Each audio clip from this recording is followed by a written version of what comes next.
অবশেষে স্থগিত হলো কুষ্টিয়ার কুমারখালীর সড়কে থাকা ৩,০০০ গাছ কাটার সিদ্ধান্ত। ৭১ টিভি সহ বিভিন্ন গণমাধ্যমে বিষয়টি নিয়ে প্রতিবেদন প্রচার হলে স্থানীয় এমপি আব্দুর রউফ গাছ কাটার সিদ্ধান্ত স্থগিত রাখার নির্দেশ দেন। কুষ্টিয়ার কুমারখালীর লাহিনী পাড়া থেকে সান্দিয়ারা পর্যন্ত পাউবর জিকে খাল ঘেঁষে প্রায় ২০ কিলোমিটার সড়কের দুই পাশে ১০ বছর আগে উপজেলা বন বিভাগের পক্ষ থেকে লাগানো হয় ফলজ ও বনজ চারা, কিন্তু গত বছর থেকে এই গাছ কাটতে শুরু করেছে সংশ্লিষ্টরা। যদুবয়রা থেকে সান্দিয়ারা পর্যন্ত প্রায় ১০ কিলোমিটারে থাকা ১০,০০০ এবং লাহিনীপাড়া থেকে বাঁধবাজার পর্যন্ত প্রায় ৩,০০০ গাছ এরই মধ্যে কাটা পড়েছে। এবার সিদ্ধান্ত হয়েছে বাঁধবাজার থেকে মাদুলিয়া পর্যন্ত সড়কের আরও ৩,০০০ গাছ কাটার। উপজেলা বন বিভাগ কর্মকর্তারা বলছেন ১০ বছর পর পর এসব গাছ কাটার নিয়ম রয়েছে।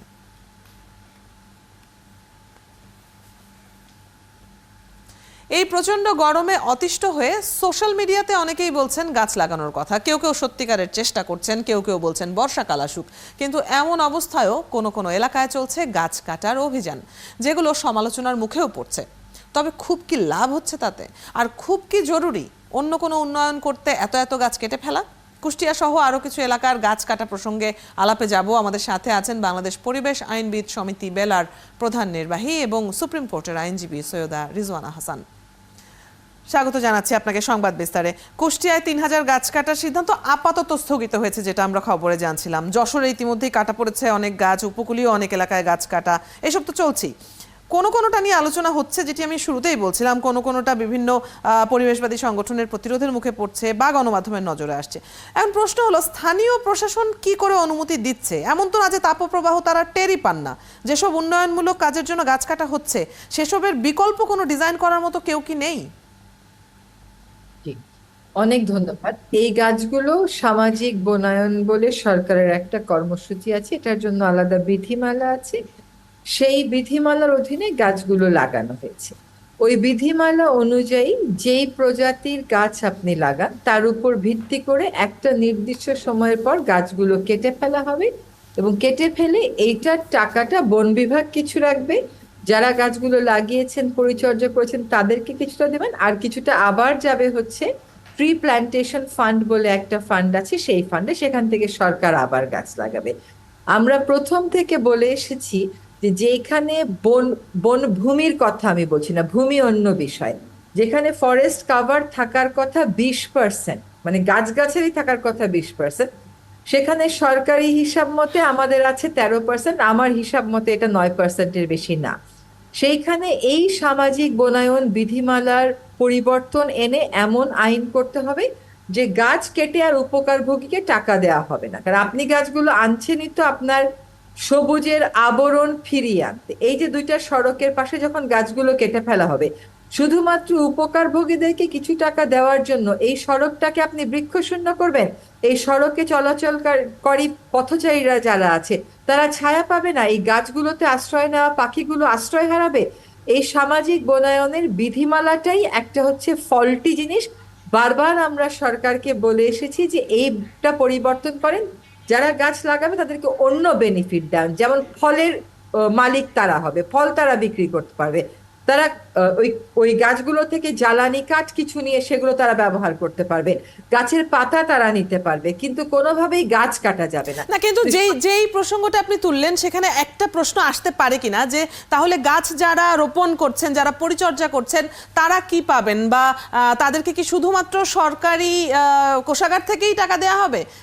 সরকারের কি সেই লোকবল, সেই সক্ষমতা আছে কিনা?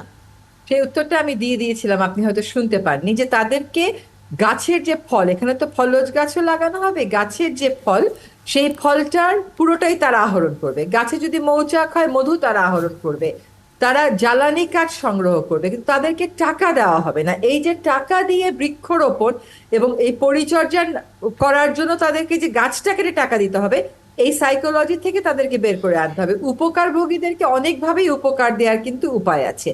আর অনেক স্থানীয় জনগোষ্ঠী কিন্তু এরকম চায় যে আমরা গাছ লাগাবো, খালি জায়গা পড়ে আছে আমাদেরকে দেন। বন বিভাগ কোনোদিন তাদেরকে জায়গা দেয় না। বন বিভাগ যাকে পছন্দ করে উপকারভোগী হিসাবে, তাকেই বন বিভাগ উপকারভোগী বানায়। এটার কারণটাও নিশ্চয়ই আপনারা বুঝতে পারছেন, কারণ গাছটা যখন বিক্রি হয় তার একটা বড় অংশ কার পকেটে যায় এটাও আমাদেরকে বুঝে নিতে হবে। অফিসিয়ালি হয়তো আপনার কাছে যাওয়ার কথা, আপনি উপকারভোগী, কিন্তু আনঅফিসিয়ালি কার কাছে যায় এটাও বুঝতে হবে।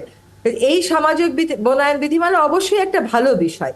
আজকে যদি চিন্তা, কিন্তু এটা এটা গাছ কাটার বিনিময়ে যে সামাজিক বলে, এটা তার বনায়ন হলো না, তাহলে শুধু বৃক্ষরোপণ হলো। আরেকটা কথা একটু আপনাকে বলি, আজকে যদি এরকম তীব্র গরম না হতো, তাহলে সামাজিক বনায়নে উপকারভোগীদের টাকা দেওয়ার স্বার্থে ঠিকই এই গাছগুলো সরকার কেটে ফেলতো।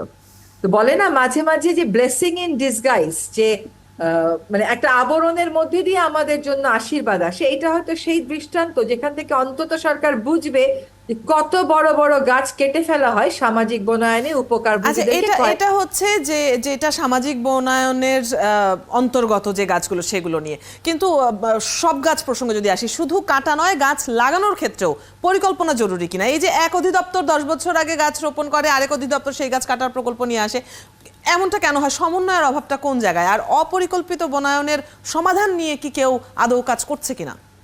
বাংলাদেশে আসলে সে অর্থে বনায়ন হয় না, কিছু কিছু জায়গায় উপকূলে কিছু কিছু বনায়ন হয়েছে। গাছ লাগানো আর বনায়ন অন্য বিষয়। এখন কেন বারবার গাছ কাটা হয় এবং বারবার গাছ লাগানো হয়? প্রথম কথা হচ্ছে যে একটা নতুন সরকার যখন আসে, তখন তার রাজনৈতিক কর্মীদেরকে সে কিছু পুরস্কার দেয়। যেমন আপনি সাত মসজিদ রোডে ধরেন, বা বড় বড় শহরে খুলনাতেই ধরেন, ডিভাইডার গুলোর বড় বড় গাছগুলো কেটে, ছায়া দেওয়া গাছগুলো কেটে ওখানে ফুলের গাছ লাগানো হলো। কেন? গাছ সুন্দর হবে। এটা কার দৃষ্টিতে এই সৌন্দর্য তো আমি জানি না। একজন মেয়রের কোনটা সুন্দর লাগলো ওটা তো নগরবাসীর উপর চাপিয়ে দেওয়ার কোনো সুযোগ নাই।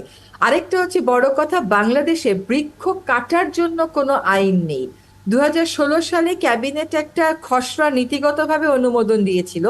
তারপর সরকার দেখলো যে এটা নৈতিকতাভাবে অনুমোদন দিলে তার অনেক উন্নয়ন প্রকল্প সে যেভাবে চায় সেভাবে তো হবে না, সুতরাং বলে দিল যে বন আইনের অধীনেই এটা নিয়ন্ত্রণ করা সম্ভব। অথচ দেখেন, ওই একই বন আইন কিন্তু ভারতে আছে, কিন্তু ভারত ভিন্ন আইনের মাধ্যমে গাছ কাটাকে সরকারি পর্যায়ে হোক বেসরকারি পর্যায়ে হোক নিয়ন্ত্রণ করে। আমাদের দেশে সেই আইনটা নাই, এবং রাষ্ট্রের সেটা দর্শনও না। রাষ্ট্র যেটাকে উন্নয়ন বলবে আপনাকে সেটা উন্নয়ন মানতে হবে। রাষ্ট্র যেটাকে কাটবে আপনাকে সেটা মানতে হবে। নদীকে দূষণ করবে আপনাকে মানতে হবে। এই যে উন্নয়ন, ভবিষ্যৎ প্রজন্ম বা আমাদের প্রজন্মের স্বস্তিকে, জীবনকে বন্ধক দিয়ে আমরা এই উন্নয়ন করে যাচ্ছি। এটার আইনগত কোনো সমাধান সরকার কিন্তু চায় না। আইন না থাকলে আপনি সমন্বয়ের দাবি করবেন কোথায়? সময় থাকলে আমি আরো, আমার কাছে আসলে আরো দুই একটা প্রশ্ন ছিল আপনাকে করার জন্য, কিন্তু সেই সময় হচ্ছে না। আপনি যে আইনের কথা বলছেন, এই বিষয়টি নিয়ে নিশ্চয়ই এখন তাহলে যথেষ্ট জোরে সোরে পদক্ষেপ নেওয়ার সময় তো নিশ্চয়ই হয়ে গেছে, সময় পেরিয়ে গেছে অনেকাংশে, আমরা বোধহয় সেরকমও বলতে পারি। আপনাকে অনেক ধন্যবাদ আজকে যুক্ত হবার জন্য। বাংলাদেশ পরিবেশ আইনবিদ সমিতি বেলার প্রধান নির্বাহী এবং সুপ্রিম কোর্টের আইনজীবী সৈয়দা রিজওয়ানা হাসান আমাদের সাথে যুক্ত ছিলেন। এতক্ষণ আমরা গাছ কাটার যে অভিযান চলছে, যে উৎসব চলছে, তা নিয়ে কথা বলছিলাম তার সাথে।